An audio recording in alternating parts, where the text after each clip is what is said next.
in prayer, but really pushing the hands together, feeling what it does across the shoulders.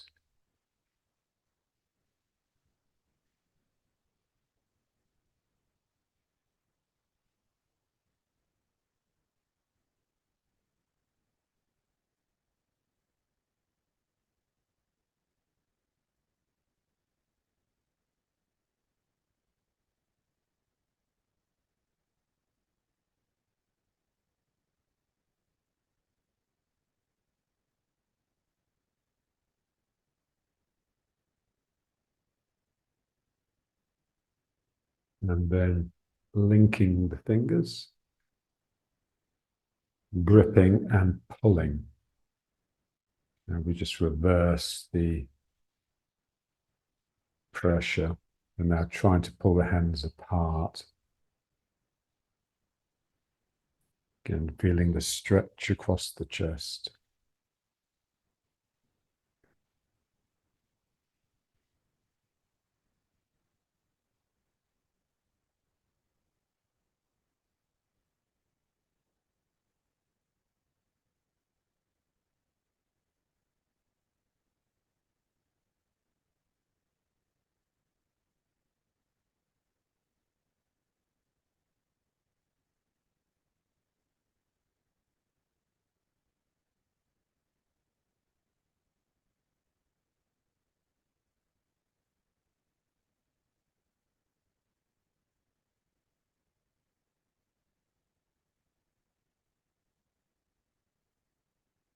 And then back into prayer.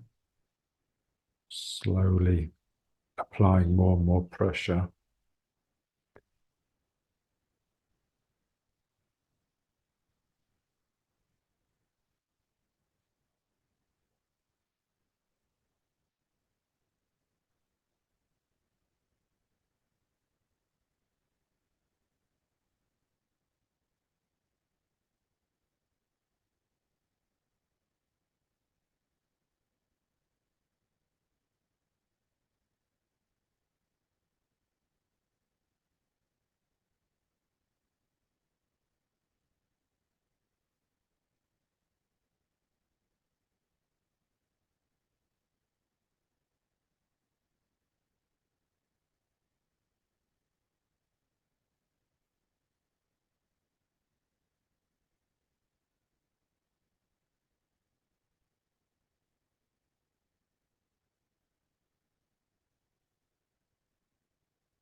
And then linking the fingers and pulling.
And now let's try with the hands behind, Shoulders really pulling back.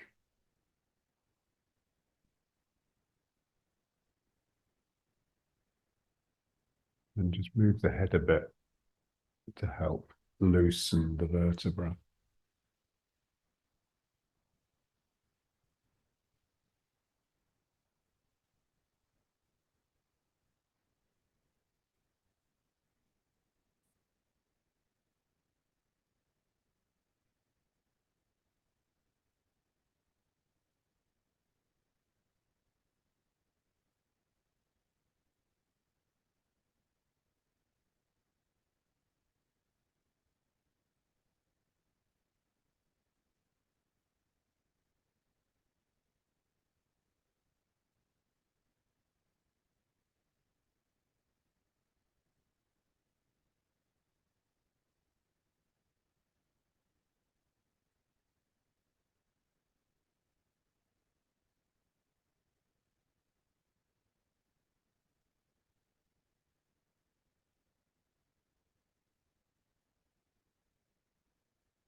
Okay. Now rubbing the hands, and we'll do the knees.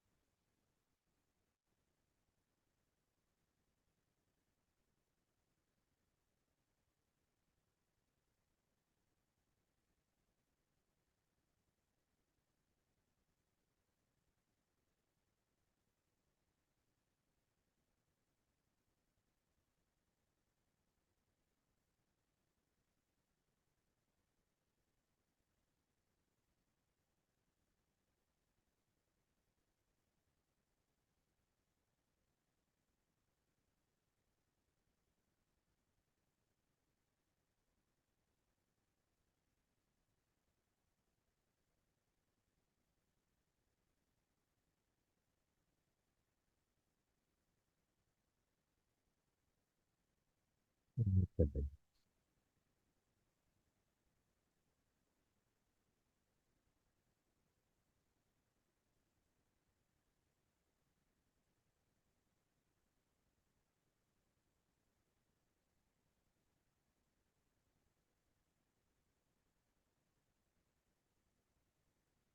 Activating the muscles in the belly.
And then breathing.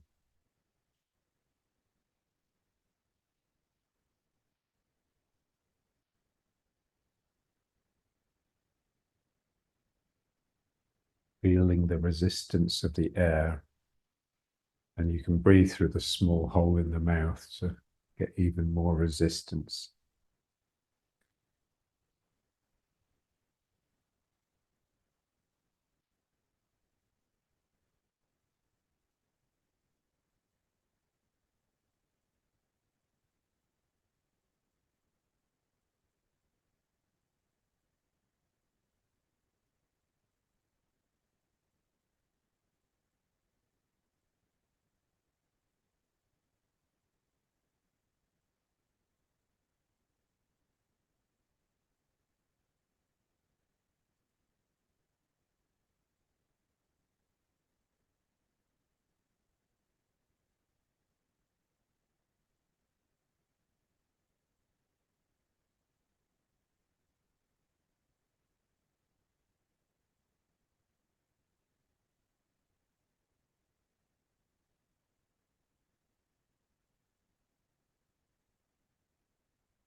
And turning.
And reaching.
and up and down.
And now let's just try a few reaching to the sides. So it's just a bit more of a twist.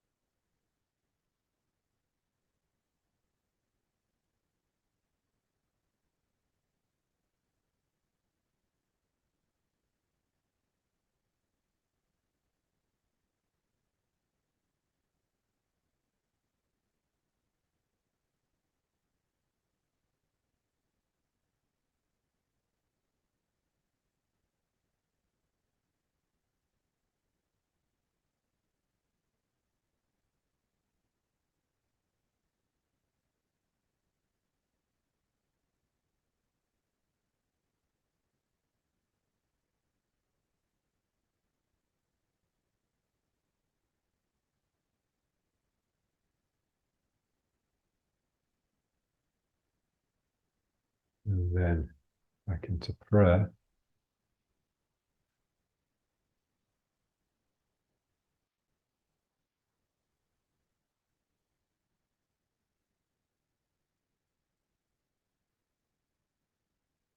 And let's rub the hands again and we'll do the eyes.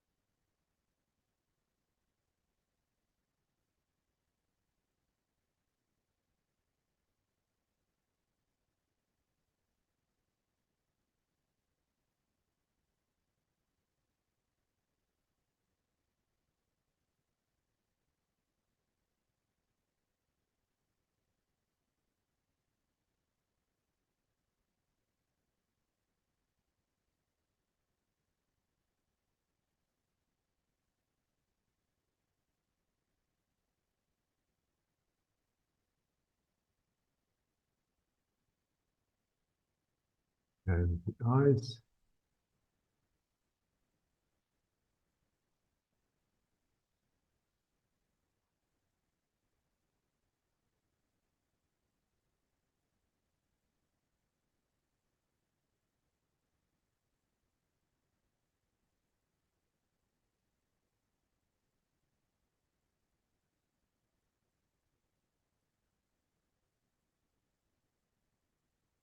When the mind becomes quiet, it naturally settles into the dantian.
And the hands up, pointing the fingers and snaking the hands. Eyes ahead, aware of the peripheral vision, the movement.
And the hands out.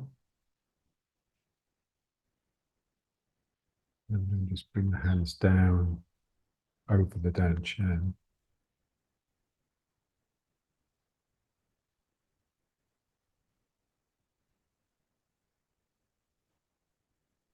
This should very much be a natural place for the mind to come to,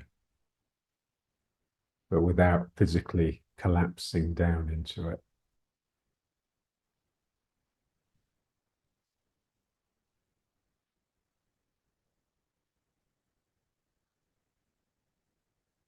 And just allow the head to sway a little bit. I want to feel the down chin stable and still, largely because I'm sitting down, but the potential for a lot of movement in the head.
And just some pulling into the belly to really see the pinpoint coming into a tiny point.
Good. Now let's try just a little bit of the butterfly.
I suspect all body work is just trying to split the body into as many little separate parts as possible, and then bring all of those parts together into one well-oiled, efficient machine.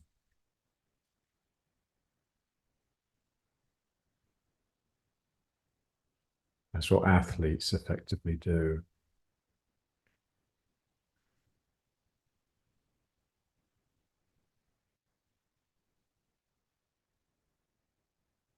So we have body work, which is trying to do that effectively.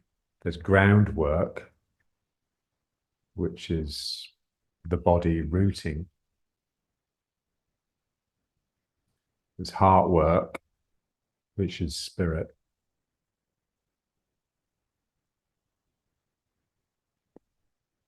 And beneath all that, or the foundation of all that. You'd expect it to be the groundwork, but it's really consciousness.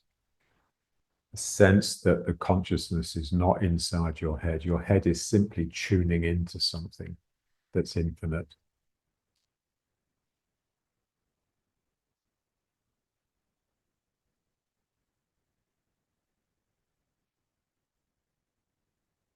When you live that realization, then you are enlightened.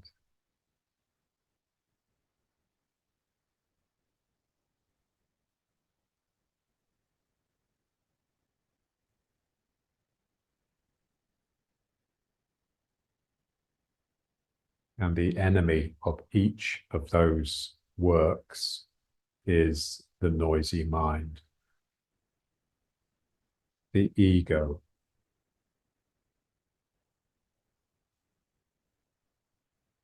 The ego keeps us separate and it keeps us distracted.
For me, this is the best posture for just feeling the Dan Chen and the Ming Men. The Dan Chen is drawing in, being compressed, and the Ming Men is spreading over the whole back.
Let's try stretching a leg.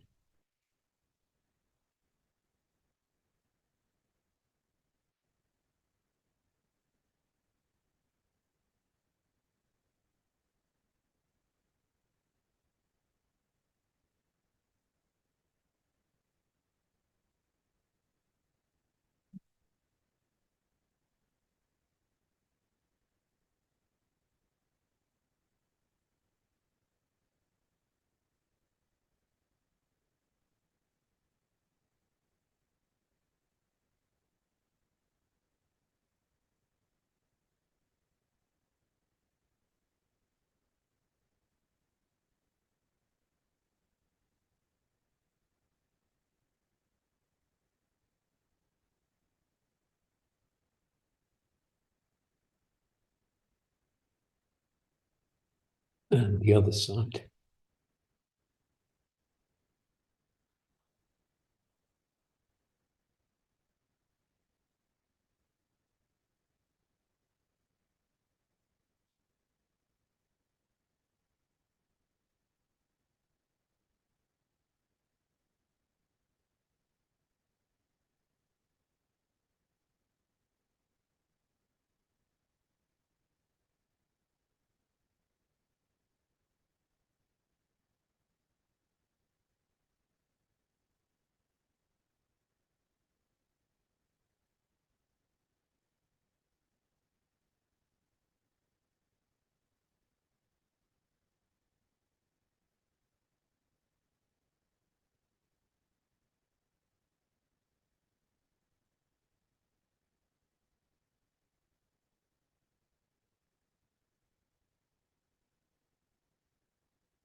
And the other side again.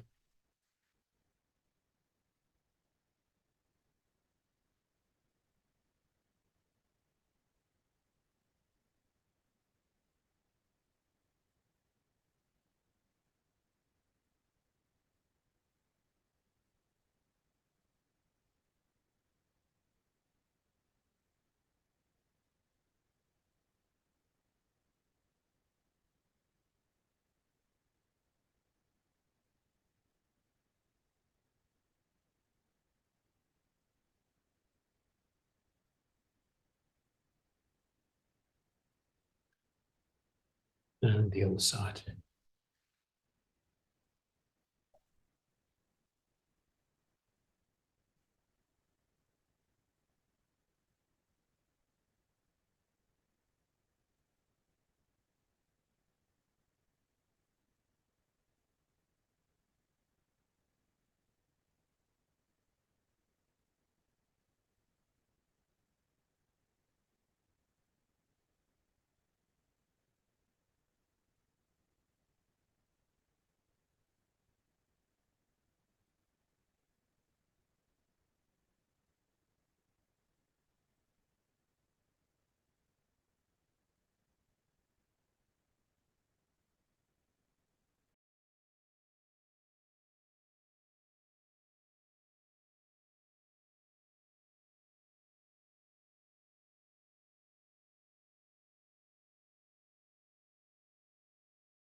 Back into the squat.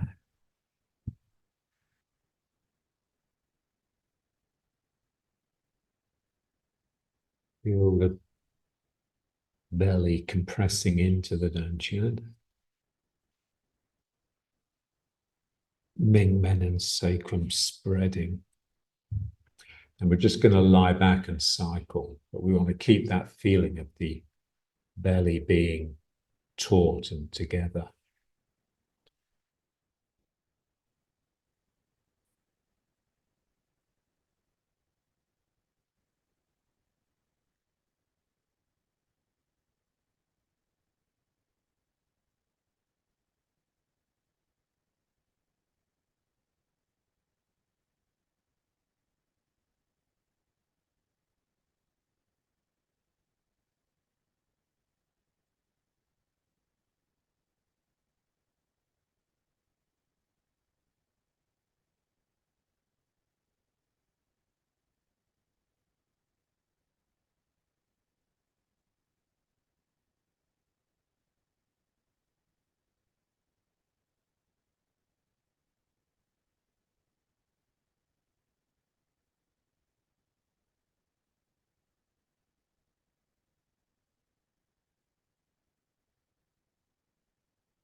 And then just pulling the knees towards the chin.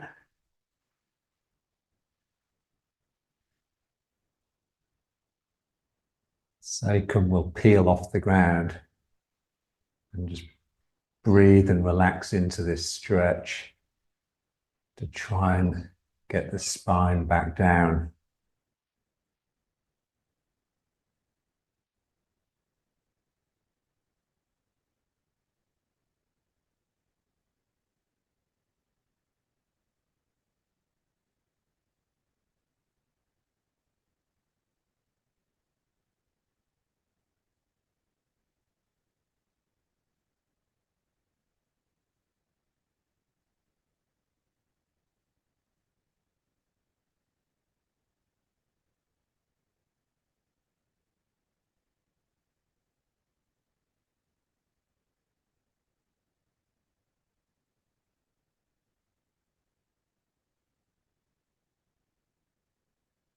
And then up into the sumo squat.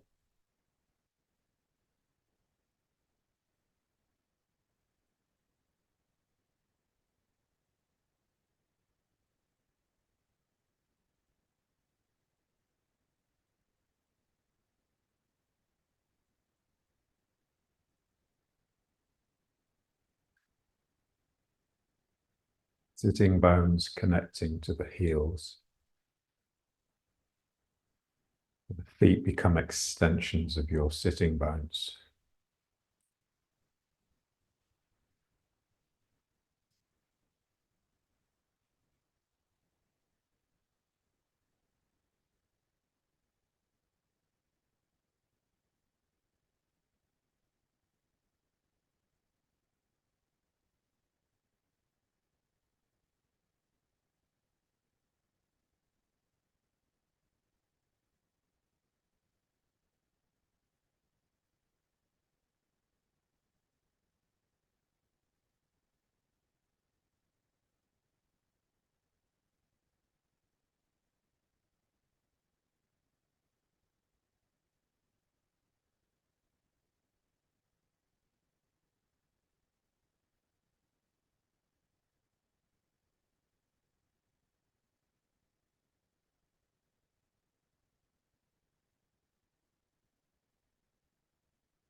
And then up.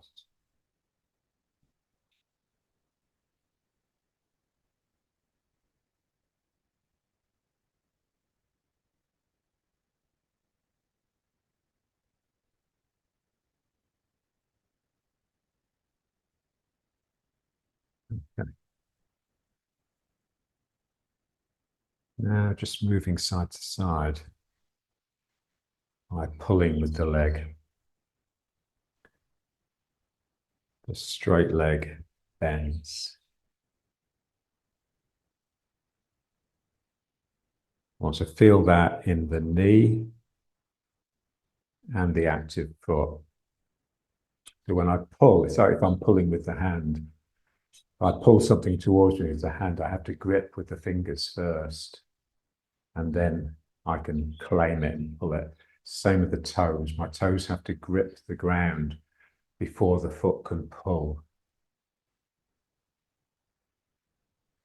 And gripping with the toes will tend to bring the heel up. So the heel comes up and the knee goes out.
We have an active leg, we have a passive leg. The passive leg is tending to support me and just keep me still.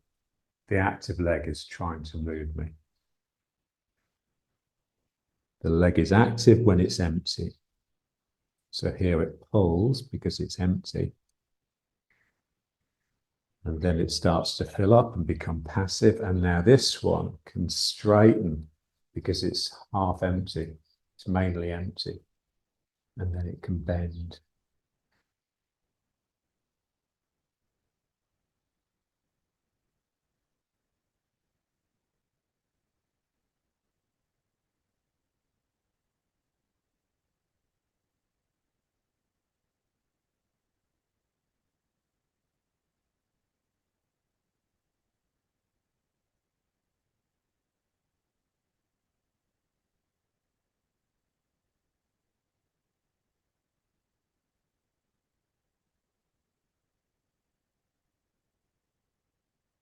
I want to feel the bending of the leg, stretching open the groin.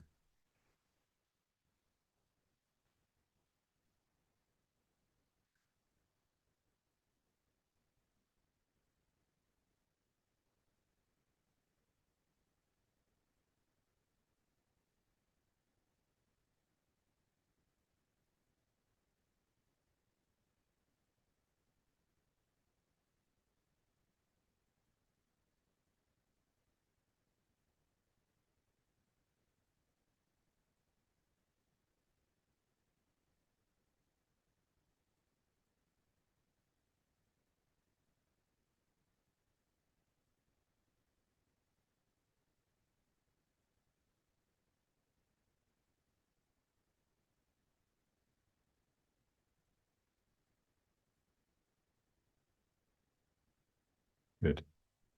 Now let's just settle into riding horse for a sec.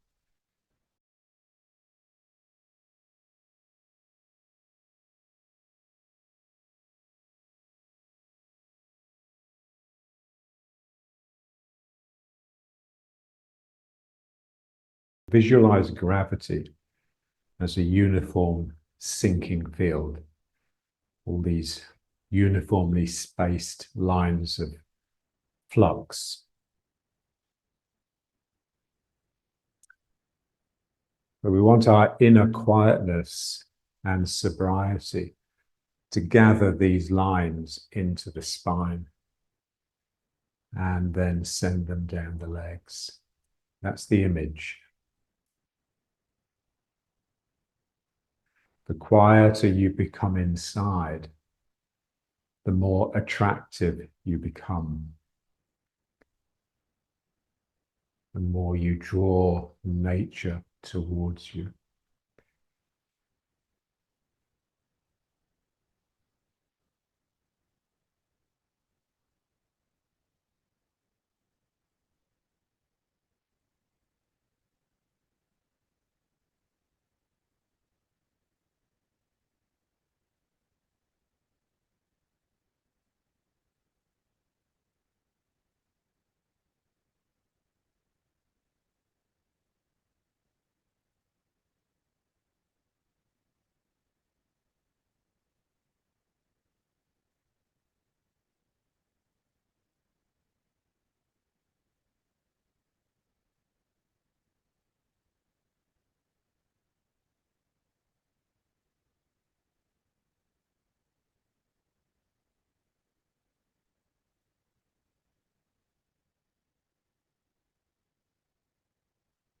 And now just going down by opening the legs.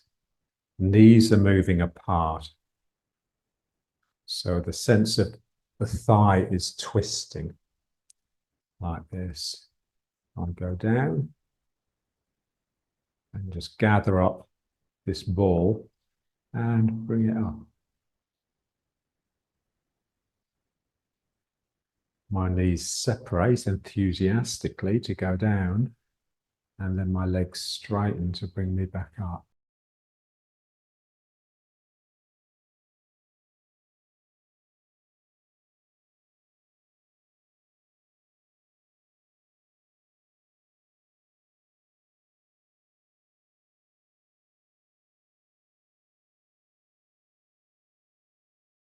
feel the feet. So you go down because the toes are gripping and pulling. It's like the front of my foot is pulling me down. And then I just rock back into the heels and drive down with the heels, and that will bring me up. Front of the foot. Rocking back and pushing the heels down.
Now it's back into riding horse.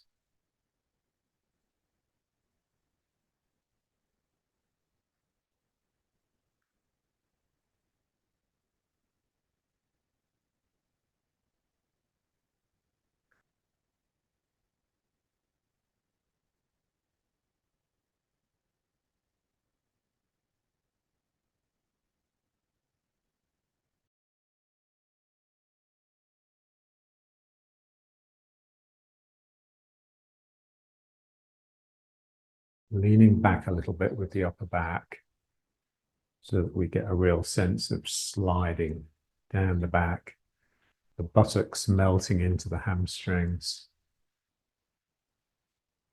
The sinking is largely down the back. That's how it feels. And that will allow this to be free so that something can come up.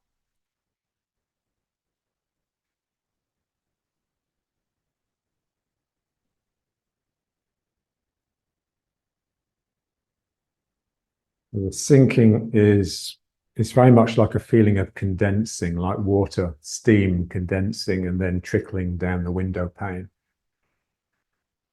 This is why we think of this as the water center.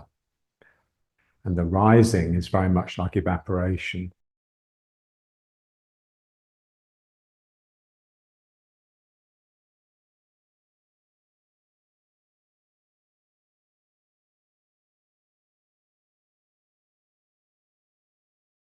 Maybe bring the feet up a bit and just coming off the heels. Feel what that does to the spine. The spine just becomes a bit more active. So now my lower back is more curved than I normally have it when I'm in riding horse. My tail is pointing backwards now rather than simply down. This is really lifting, coming up into the throat. And I'm becoming charged up, fiery. Really waking up. And it's shaky. because I don't have the stability of the heels anymore. And we want it to be shaky. If it's not shaking, then you're not pushing the heels up high enough.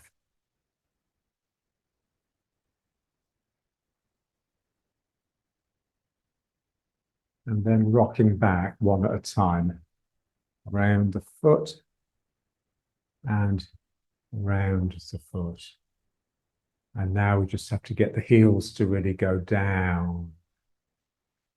Otherwise, you'll still be leaning forwards.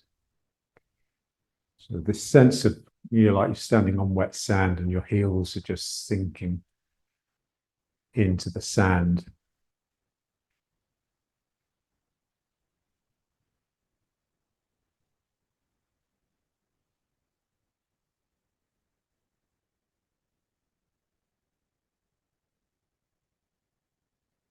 Let's try one more of those. Just feel it coming up. So you're sort of sinking to bring the heels up, like you're going into a crouch.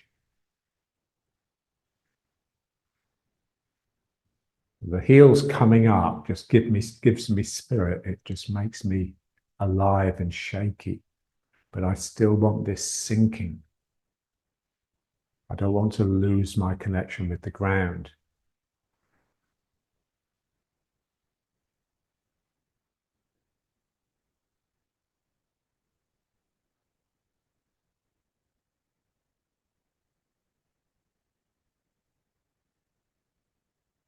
And rocking back one at a time.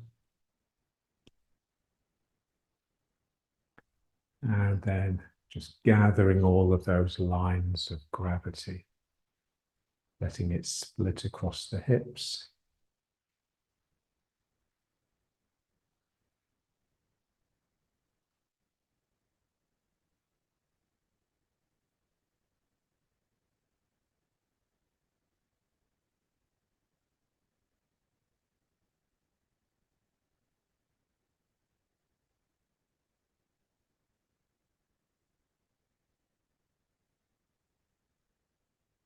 And now let's bring one foot forwards.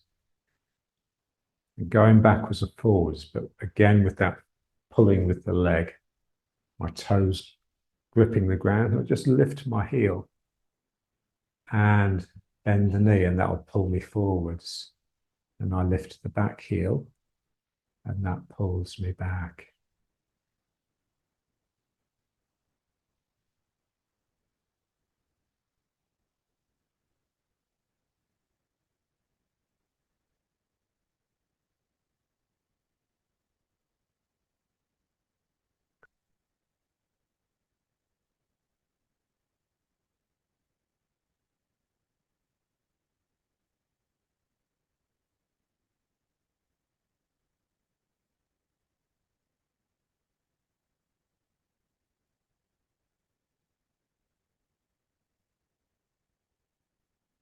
Feel the activity in the leg. And remember, it's got those two active parts, the real straightening and then the bending.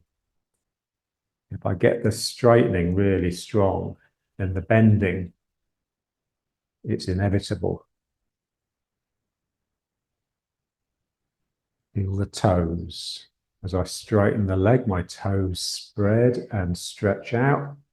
And then I simply clench with the toes, lift the knee, and I'll move forwards.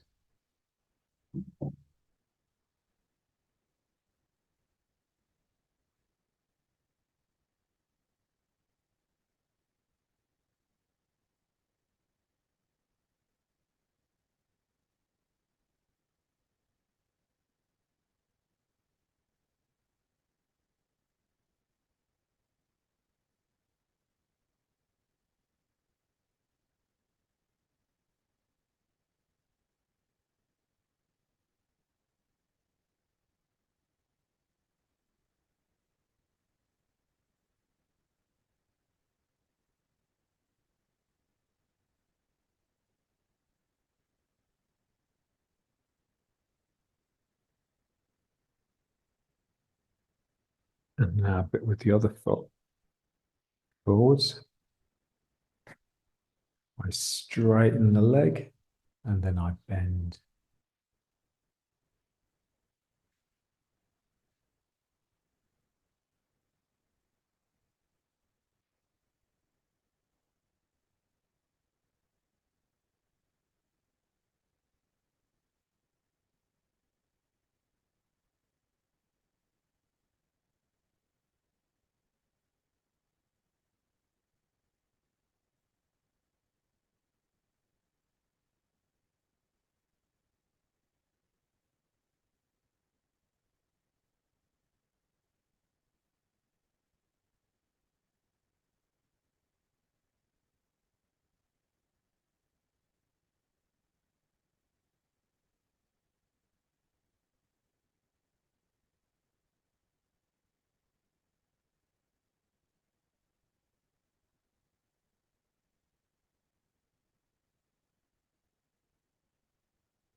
And now bringing the feet up quite close.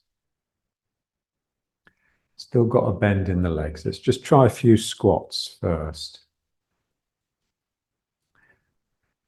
So again, pulling down using the toes, pulling myself down into a squat, and then pushing myself up. So pulling down and up.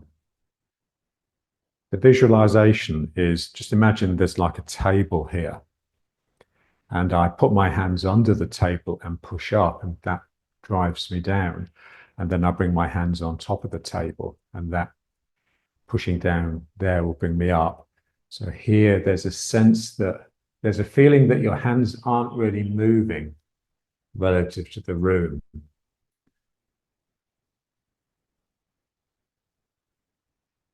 So you really have to lean forwards when you go down. This is one of the aspects of this. How does the spine have to become to get down?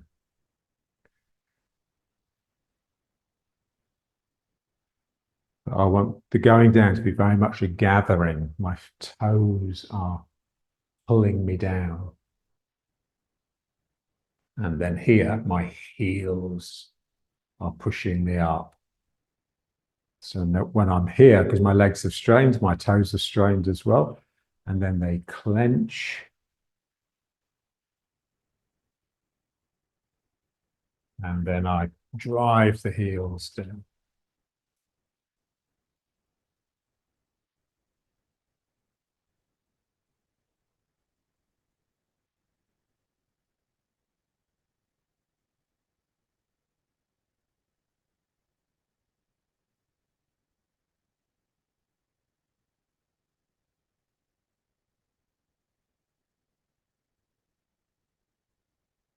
And one more.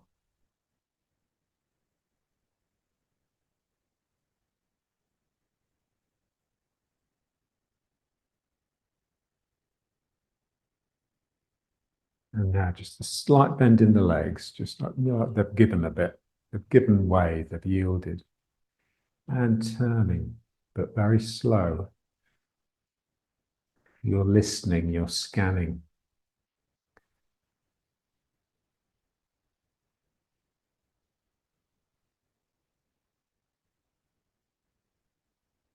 And gradually we're just trying to get further and further around.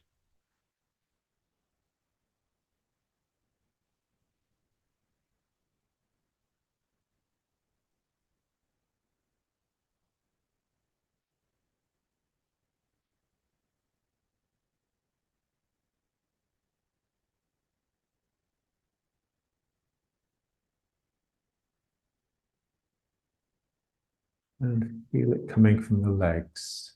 As I turn to my left, my right leg is effectively straightening, so the toes are really splaying. And then to pull me back, this leg clutches at the ground.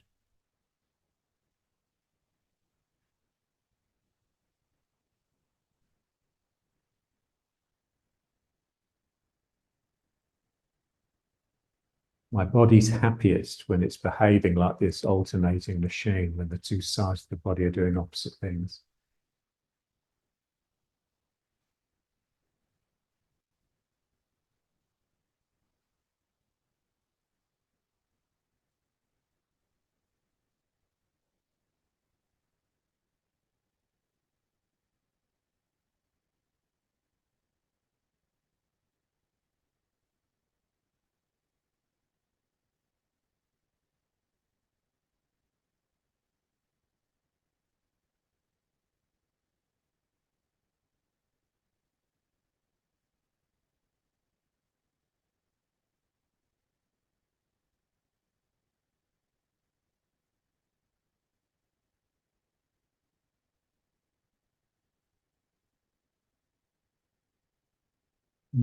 Just a little bit wider. And just turning now, just the first form of exercise. That same feeling of really listening and scanning. And it's the ground you're listening to as much as anything, with your ears, but also your hands.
Just back into riding horse.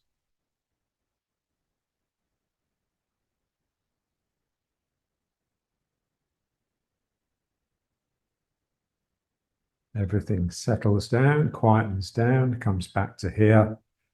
And then I start drawing the sinking into myself and down.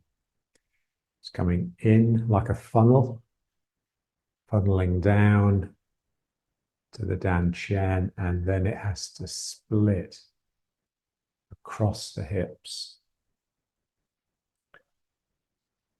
to flow down the legs. My arms are just images of my legs.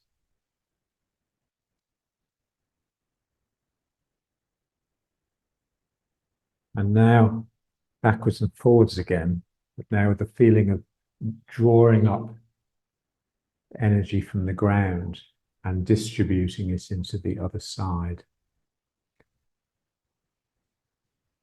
So it's not the weight anymore, it's energy. The weight will come up the leg, or the strength from the ground to support the weight will come up the leg and stop here, because it doesn't need to go any higher, it just needs to support my center of gravity. I want it to somehow jump across the hips, come up the spine, across the shoulder and into the opposite arm. And to get that to happen, I have to make it happen. I have to see the pathway and I have to become fierce and expressive, otherwise it won't rise. So I need the thymus here. I need the heart. Gathering from the ground up the leg, across and into the opposite arm.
If I want the energy to come up into this hand, this foot has to remain empty and spreading on the ground so that the point of contact with the ground opens up so there can be some flow across it.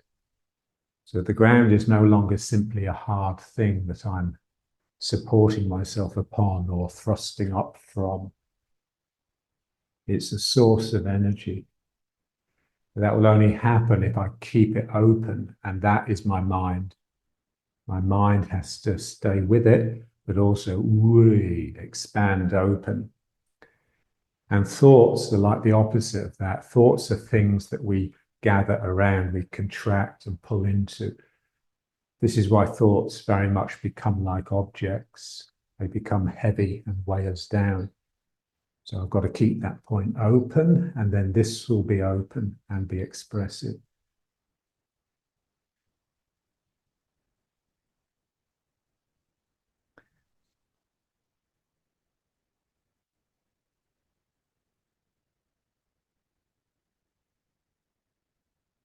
And now let's try with the other foot forwards. Drawing up the leg and across. It's the same openness that allows this, the sacrum, to spring open. The foot springs open. This hand springs open.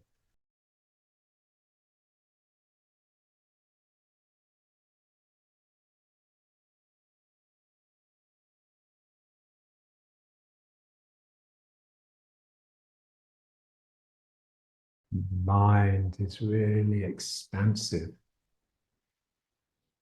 and connected.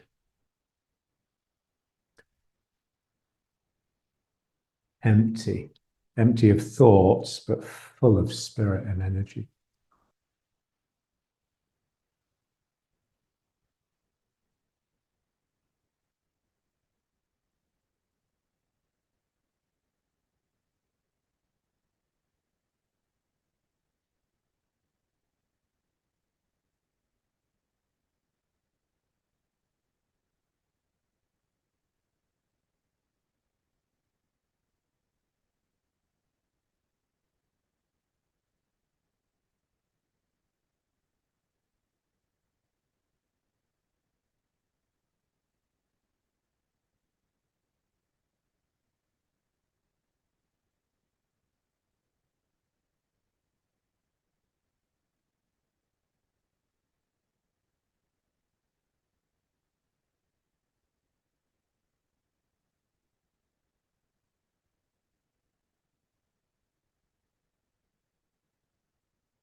Okay. Now let's try a bit of this one. These springy, rubbery legs.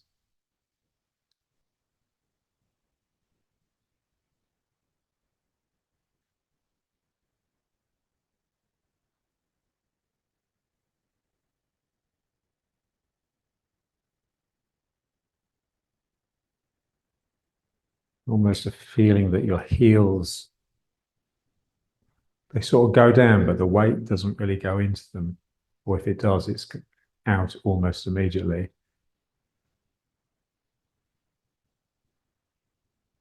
Everything is moving. Nothing settles long enough to become solid.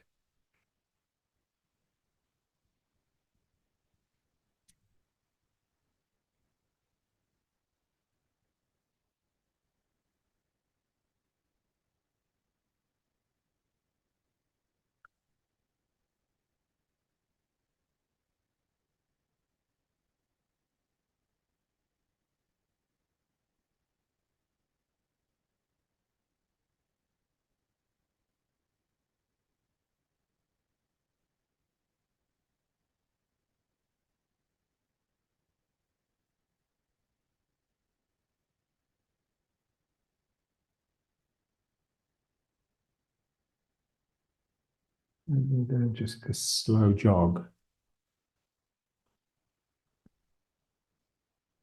Like everything's gone into slow motion, including your mind.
And just lifting the foot.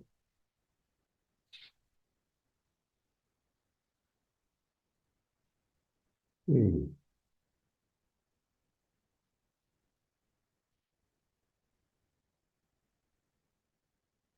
another one.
And now, same thing, just lifting the foot.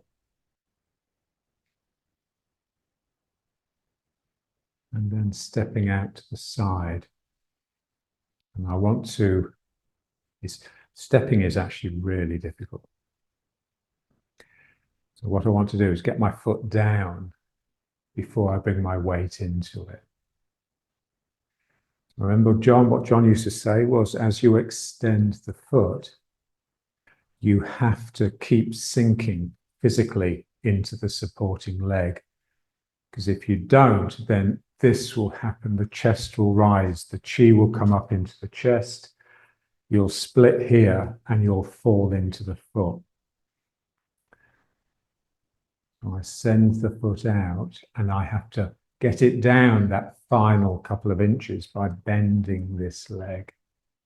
So I bend the leg, I go down into it. Now you see my knee is pointing out. So if I sink down into the leg, I'm going to be moving my center of gravity slightly that way. And that is enough to balance the weight of the leg, this leg that's going out here. So I sink to get the foot down. And then I can move my weight into it.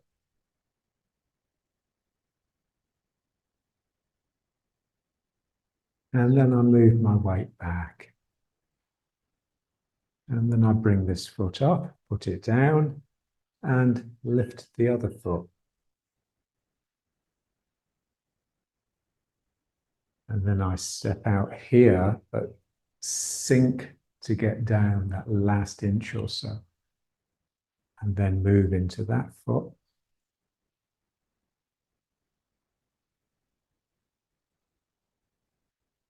And then move back.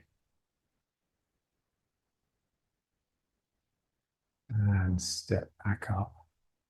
And then again, coming into my right foot, lifting this knee, stepping out and sinking to get down, pulling myself across, pulling myself back, and bringing up the foot. Transferring the weight into the left foot so the right knee can come up. Stepping out, sinking down here. And then once the foot's on the ground, I use that foot to pull myself across. And I use my left leg to pull myself back into it. And then I pick this foot up, step up.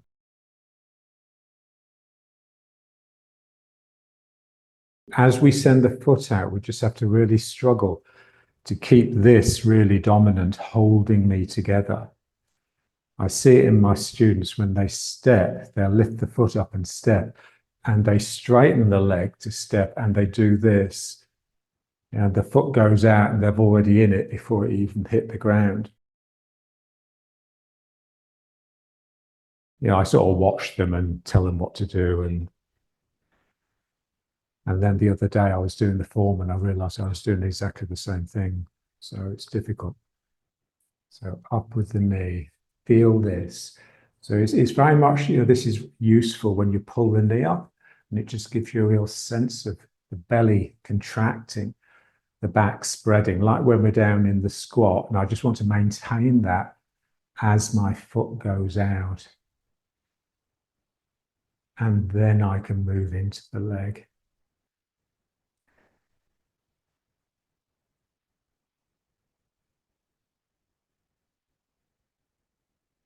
Stepping up, transferring the weight and lifting this leg.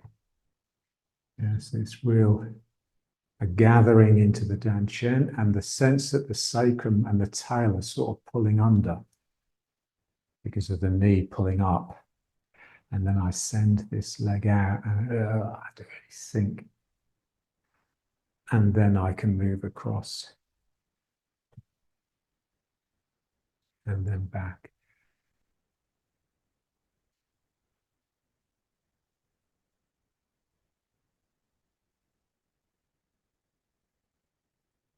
Okay, and now let's try same thing, same idea, but what they call the compass. Imagine the compass rose. It's got the 4 cardinal directions, north, south, east, and west, and then the 4 ordinals, northwest, northeast, southeast, southwest. And we just step to each one, doing what we've just been doing. So let's step north first. So lifting the left foot, feeling this really gathered, holding me together. And then just step directly forwards, trying your best not to stick the bum out, and then bring the weight forwards. And then push the weight back and bring the foot back up. And now the other foot sinking down into the left foot, lifting the right knee and stepping directly forwards. So not out to the side, because that would be northeast, directly forwards. It feels strange. A bit like when we do deflect downwards, intercept and punch, you know, when you step like this, with the toes to the corner, but here, and just drawing yourself forwards. You know, it's difficult this, because we're not used to having the feet so narrow. And then push back. And then bringing the foot up. And now sinking into the right foot and lifting the left again. And now stepping to that northwest, corner. Again, I want to sink into this leg to get the foot down. And then I transfer the weight across almost everything so that you could actually bring this foot up, but we don't.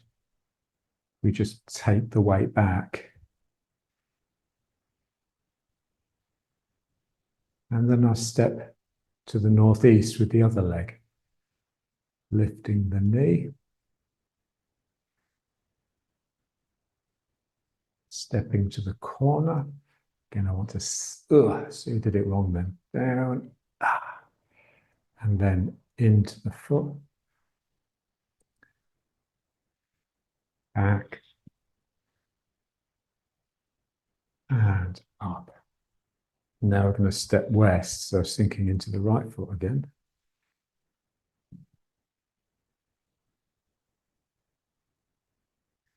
And stepping out to the side. And sinking down here. Then moving back.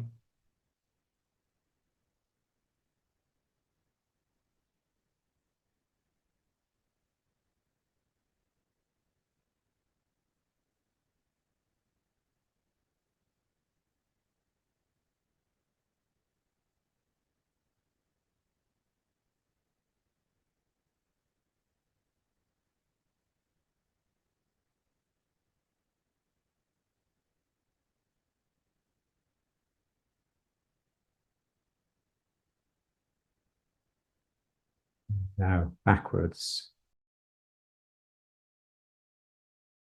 Southwest. Stepping back is difficult. I have to sink down here, but because the foot is going back, I will be moving slightly forwards to balance that. And then I can move into it.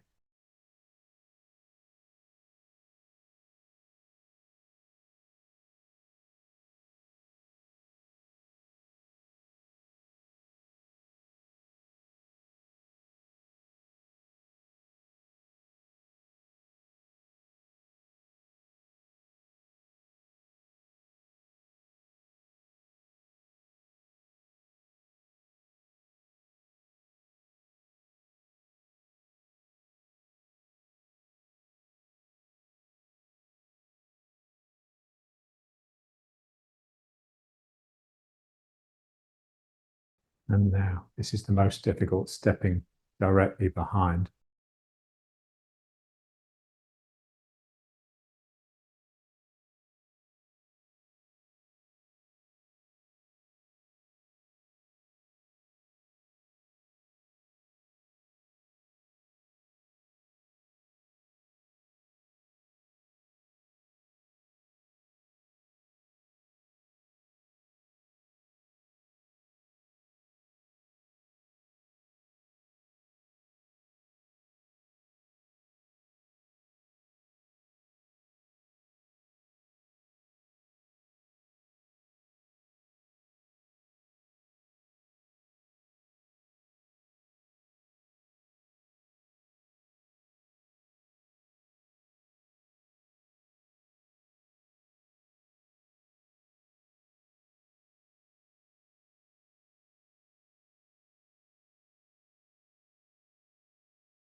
So riding horse.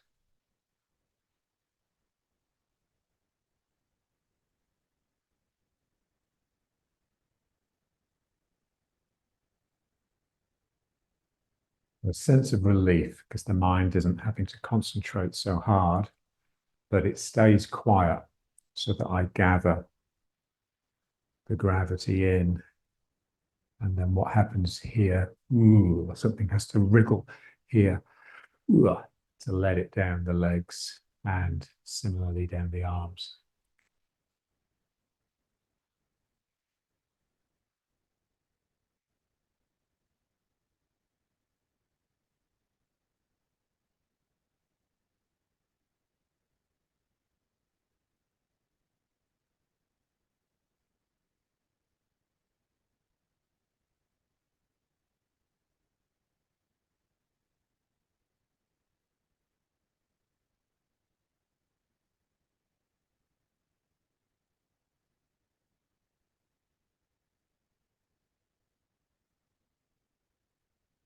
And stepping up.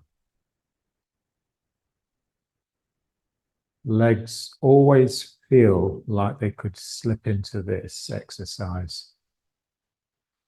Almost like this is going on in the background all the time.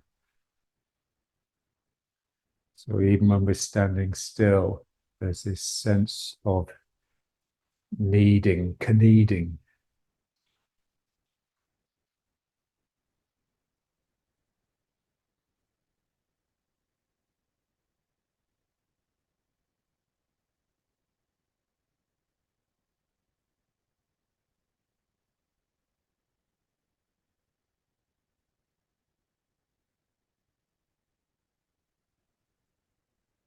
And Chen, sense of drawing in, hiding.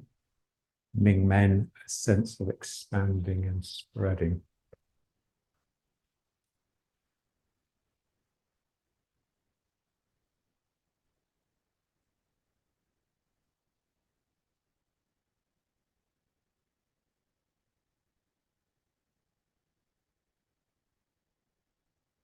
Imagine there's a much taller, much larger version of you behind you.